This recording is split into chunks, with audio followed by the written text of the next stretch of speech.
Halo, sahabat RKP. Selamat datang kembali di ruang konseling pahala. Hari ini kita akan membahas topik yang sangat penting dan sensitif, yaitu konseling kedukaan dan kehilangan.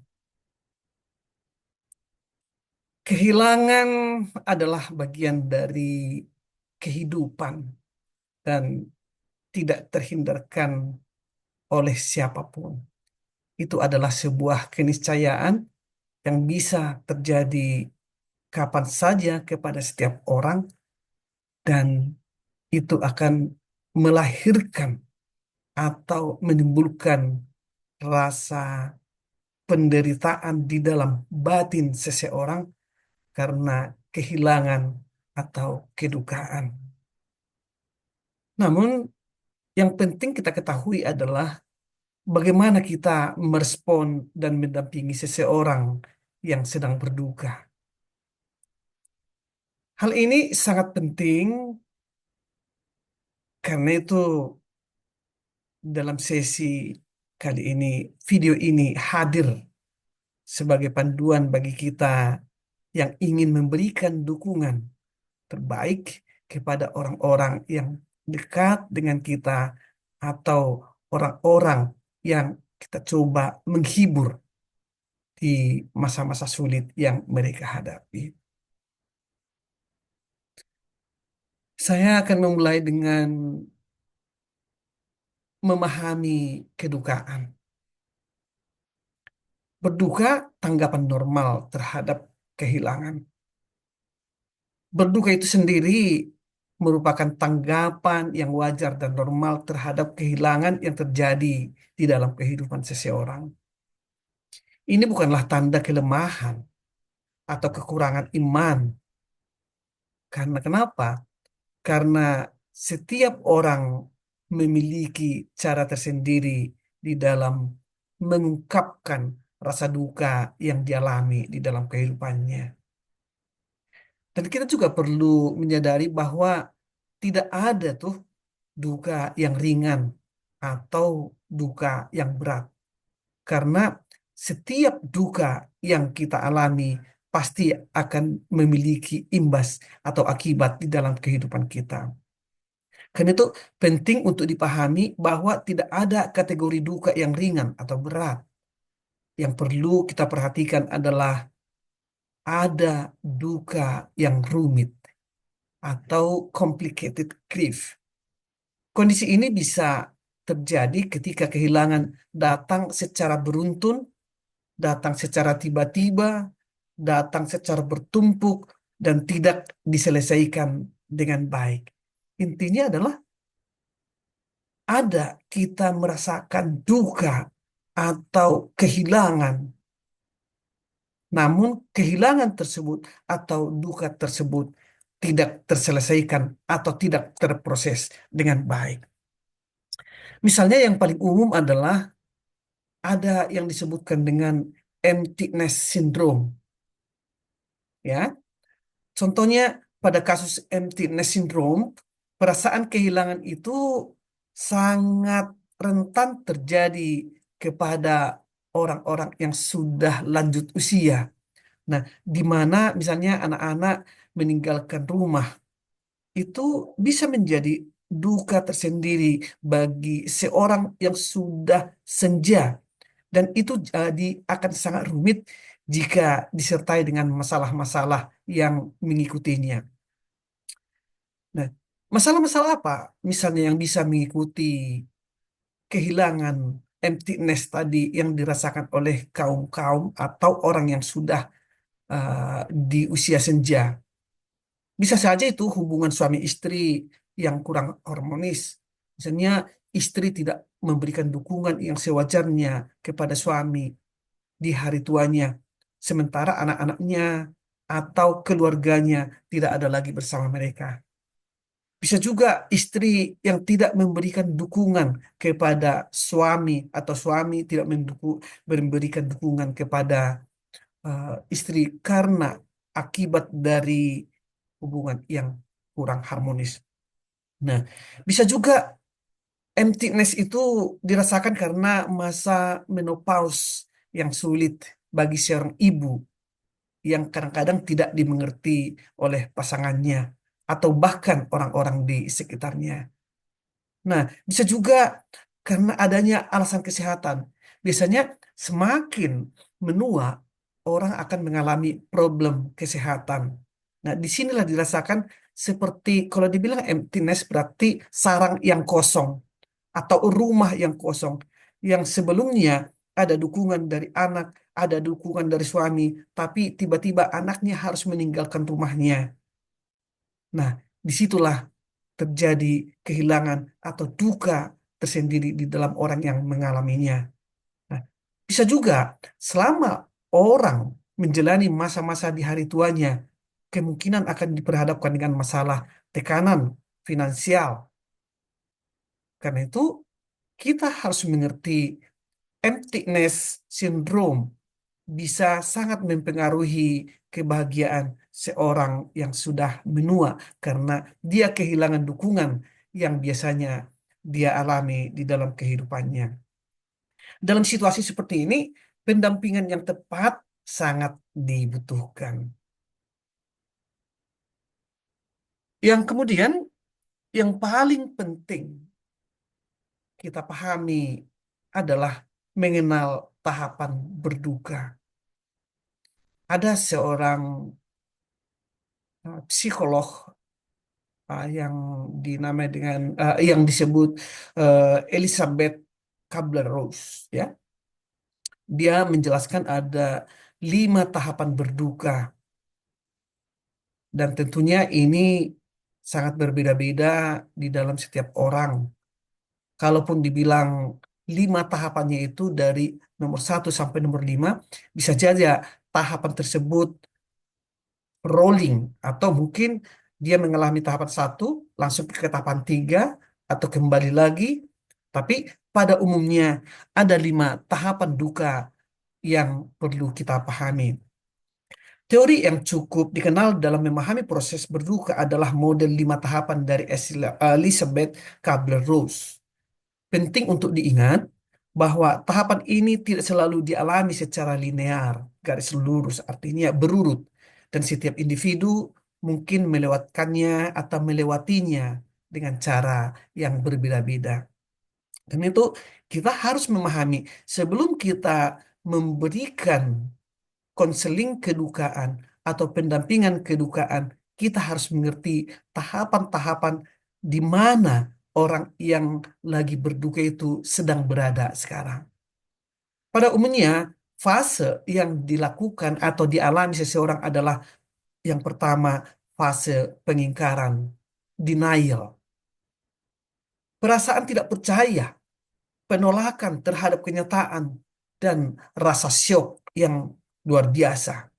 Nah, ciri-ciri ini mungkin muncul dengan sifat atau kelakuan menangis, gelisah, merasa lemas, letih, wajah pucat.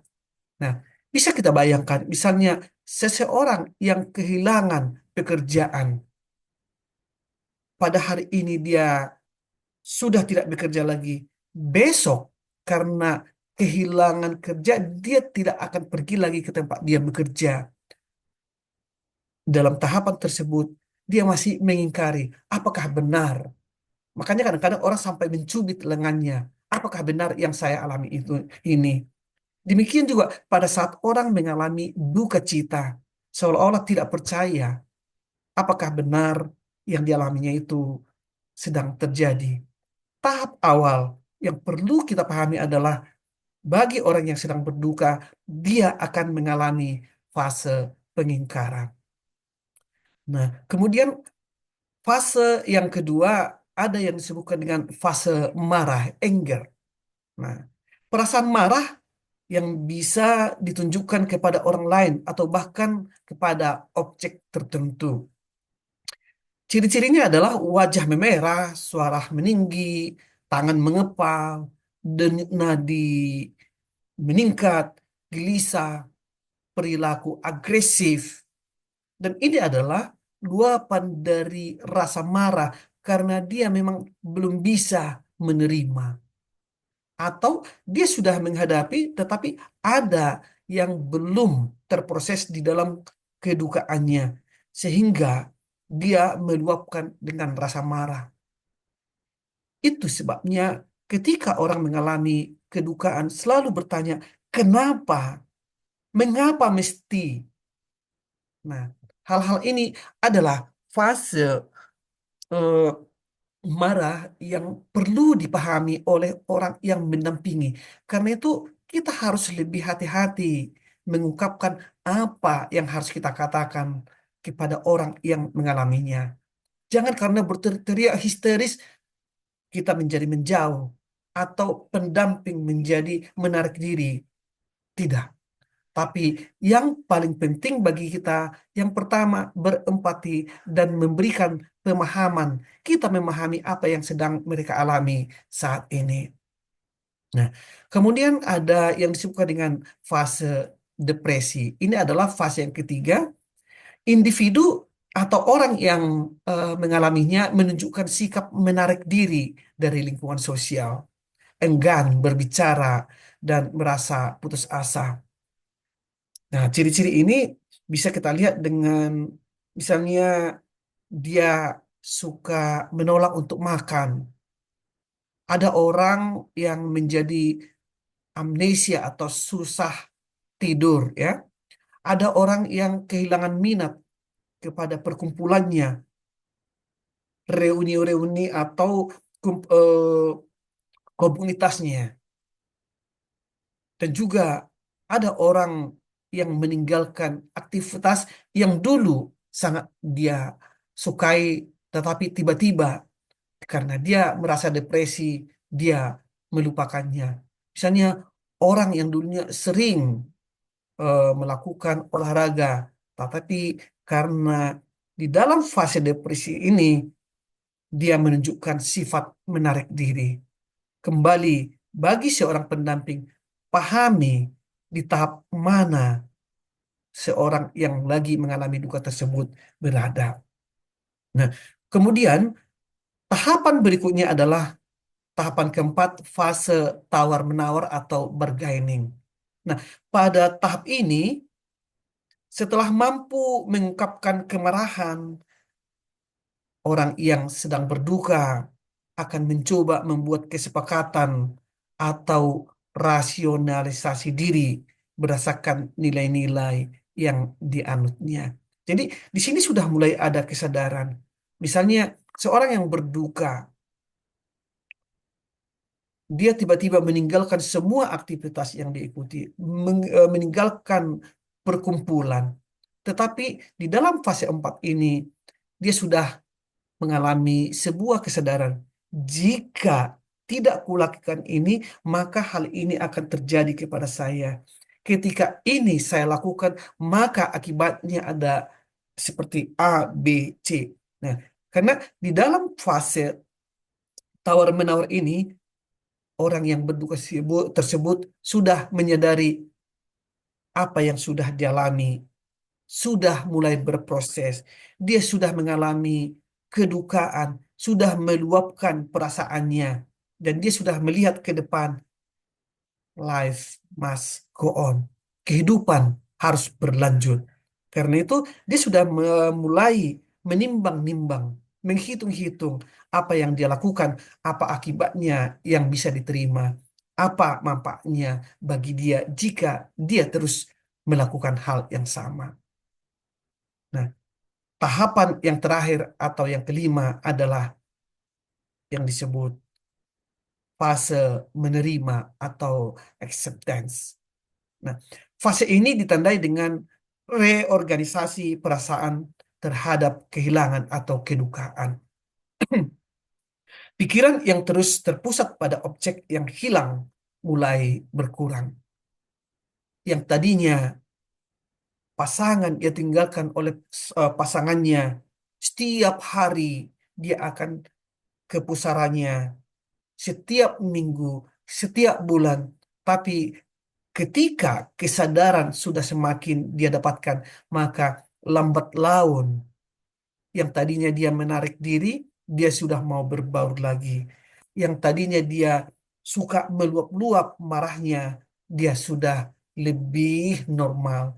Ketika dia dulu adalah seorang yang suka menangis, tidak bisa tidur, tidak bisa makan, tetapi dengan fase menerima sudah pasrah, sudah ada kesadaran bahwa hal itu adalah yang secara alami akan dia alami di dalam kehidupannya. Sahabat RKP yang saya hormati, perlu kita sadari bahwa setiap orang adalah berbeda. Penting untuk diingat bahwa setiap orang memiliki kapasitas dan kemampuan yang berbeda-beda di dalam menangani masalah yang dihadapi di dalam kehidupannya. Setiap orang juga memiliki cara yang unik dalam menyikapi kesedihan yang mereka alami. Jangan pernah membandingkan proses berduka atau kehilangan seseorang akan persis sama dengan yang dialami oleh orang lain. Karena itu, kita harus waspada atau harus menyadari benar-benar ketika kita melakukan pendampingan terhadap si A dengan metode ini atau metode satu hal yang bisa membantu mereka itu belum tentu bisa kita terapkan kepada orang yang berbeda karena setiap orang mempunyai cara tersendiri. Nah, justru disinilah peran pendamping atau peran konselor untuk memahami dengan siapa dia sedang berkomunikasi, dengan siapa dia mendampingi, dan apa yang terbaik yang harus dia lakukan. Karena itu, tujuan utama seorang pendamping adalah mendengar, memberikan telinga, empati, dan memberikan kesadaran kepada orang yang mengalaminya. Biarlah dia sendiri nanti yang sudah sadar apa yang harus dia lakukan yang terbaik bagi dirinya sendiri dan apa jalan keluar yang bisa dia lakukan. Yang perlu kita pahami adalah jangan judgmental atau jangan menghakimi, jangan membanding-bandingkan. Namun tetaplah kita mendengar, utamakan dengan mengerti apa yang dirasakan dibandingkan dengan apa yang sedang dia alami. Ketika dia sudah semakin sadar apa yang dialami di dalam kehilangan atau kedukaannya, maka dia akan lebih cepat dalam berproses. Nah, fungsi pendampingan dalam konseling kedukaan. Sebagai pendamping atau konselor, peran kita sangat penting dalam membantu individu atau klien untuk melewati masa-masa dukanya, masa-masa kehilangannya. Nah, bisa kita sebutkan ada beberapa fungsi utama pendampingan yang sangat bermanfaat bagi seseorang yang mengalami kedukaan. Yang pertama, klien dapat mengakui rasa kehilangannya, membantu orang tersebut untuk menerima dan mengakui bahwa mereka telah kehilangan atau duka karena sesuatu hal. Bisa saja itu orang, bisa saja itu benda.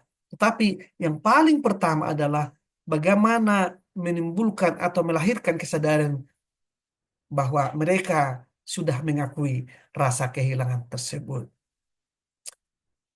Kemudian, kita sebagai pendamping berusaha menggali dan memahami berbagai emosi, memfasilitasi klien untuk mengidentifikasi dan memahami perasaan sedih, perasaan cemas, perasaan marah, kesepian, rasa bersalah, rasa terisolasi, kebingungan, atau bahkan mati rasa atau tawar hati. Dan mungkin itulah yang mereka alami. Dan kita sebagai konselor, kita sebagai pendamping perlu menggali perasaan-perasaan tersebut. Nah, kemudian memperhatikan perubahan perilaku, mengamati dan mencatat jika ada perubahan perilaku yang signifikan seperti mudah lelah, sulit berkonsentrasi, mengalami masalah tidur, perubahan nafsu makan, atau sering melamun. Nah, perubahan-perubahan ini kemungkinan bisa menjadi indikasi ada kesulitan yang dialami selama proses penduka. Ada faktor-faktor lain yang mempengaruhi. Disinilah fungsi yang paling utama dari sebuah pendampingan. Baik. Sahabat RKP, keterampilan untuk mendampingi seseorang dalam berduka ada beberapa hal yang perlu kita pelajari. Untuk dapat mendampingi individu yang berduka secara efektif, seseorang perlu memiliki keterampilan-keterampilan yang sangat bermanfaat bagi klien atau orang yang kita dampingi. Ada beberapa poin. Poin pertama adalah memiliki pengetahuan yang memadai. Nah, memahami berbagai aspek kedukaan dan proses kehilangan agar dapat memahami perasaan klien dengan lebih baik. Poin kedua, mampu berempati, mampu menerima, mampu memahami pergumulan klien melalui listening, mendengarkan dengan aktif, acceptance atau menerima klien tanpa menghakimi, empati, merasakan apa yang dirasakan klien, dan understanding, memahami jalan pikiran atau perspektif yang lagi dialami oleh klien tersebut. Yang ketiga adalah menghindari memberikan nasihat. Ini yang paling yang paling susah. Ini yang paling sulit. Karena kita sering memiliki sindrom, savior syndrome. Nah, lebih fokuslah pada memberikan ruang yang aman bagi orang yang kita dampingi untuk mengekspresikan apa yang sedang dialami ketika berduka. Adalah lebih bagus bagi kita untuk mendengarkan segala perasaannya dan menghindari interupsi atau memberikan nasihat atau solusi kepada mereka. Kemudian yang berikutnya adalah poin yang kelima, mengizinkan ekspresi emosi. Jadi, jadi perlu kita pahami, memberikan pemahaman kepada klien bahwa menangis ada hal yang wajar sebagai ungkapan kesedihan dan kemarahan. Jadi ketika orang sedang berduka, mereka menangis. Jangan sekali-sekali kita mengatakan, jangan menangis. Kenapa? Karena menangis adalah luapan emosi, bukan tanda-tanda bahwa dia lemah. Bukan.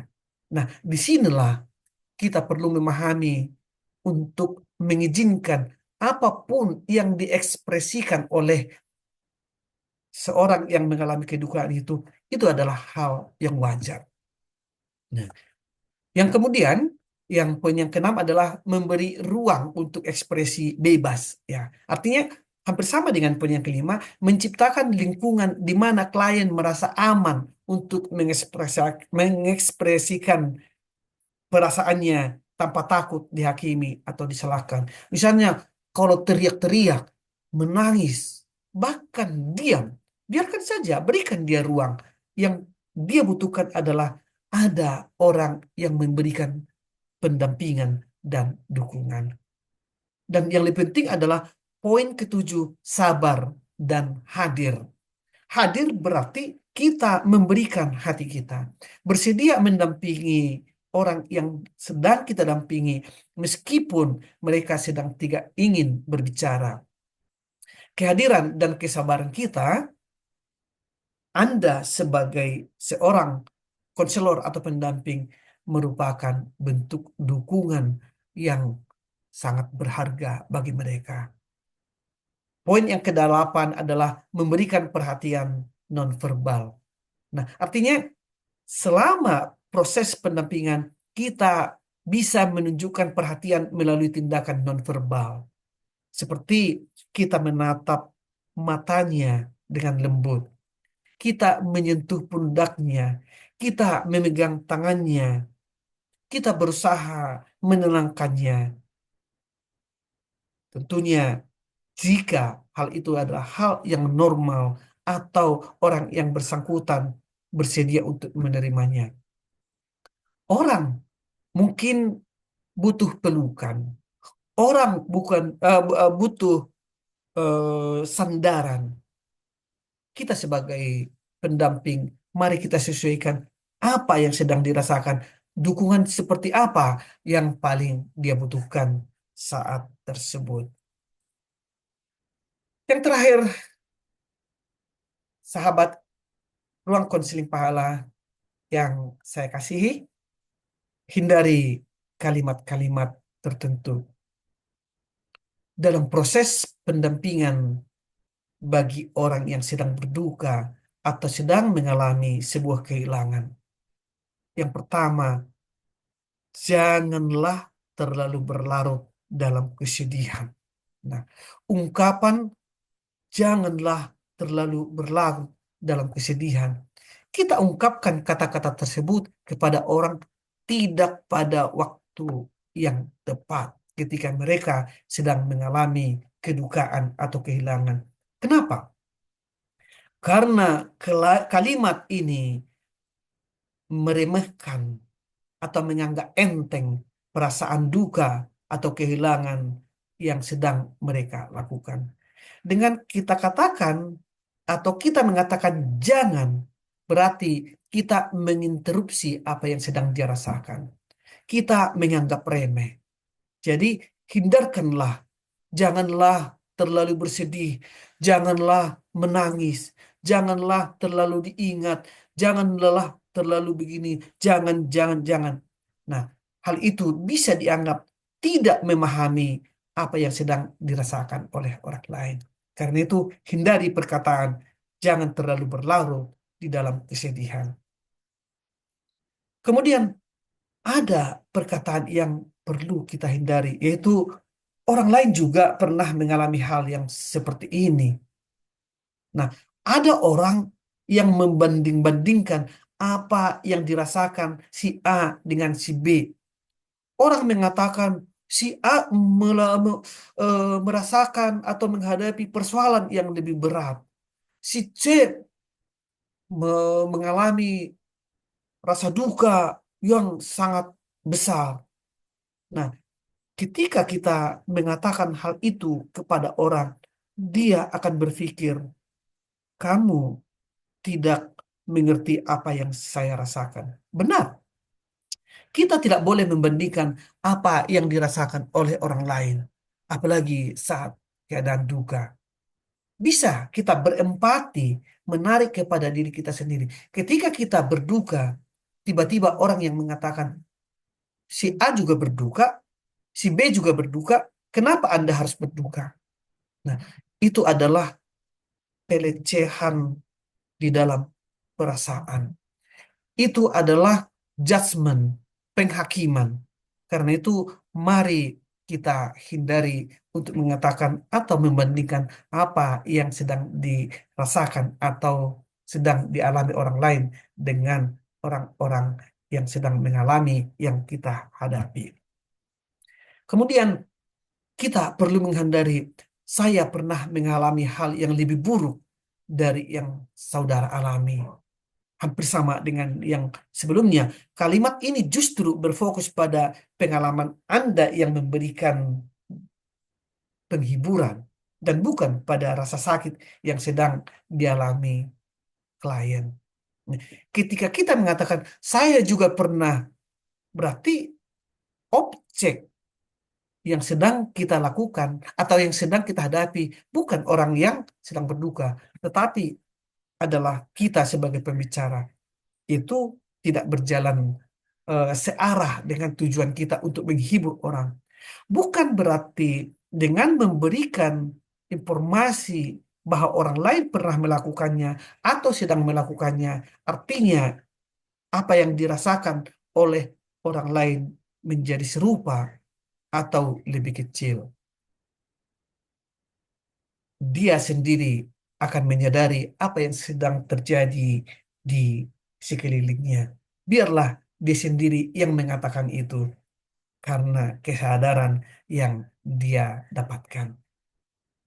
Sahabat RPK ya, RKP yang saya hormati, semoga video ini memberikan pemahaman yang lebih baik tentang konseling kedukaan, pendampingan kedukaan. Bagaimana kita dapat mendampingi orang-orang tersebut. Ingatlah, kehadiran dan kesediaan kita untuk mendengarkan dengan empati adalah dukungan yang sangat berharga. Jika Anda memiliki pertanyaan atau ingin berbagi pengalaman, jangan ragu untuk menuliskannya di dalam komentar di bawah.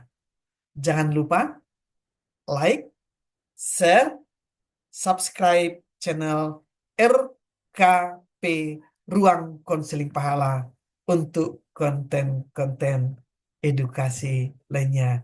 Itu adalah bentuk dukungan Anda kepada saya. Terima kasih sudah menonton dan sampai jumpa di video berikutnya. Salam konseling.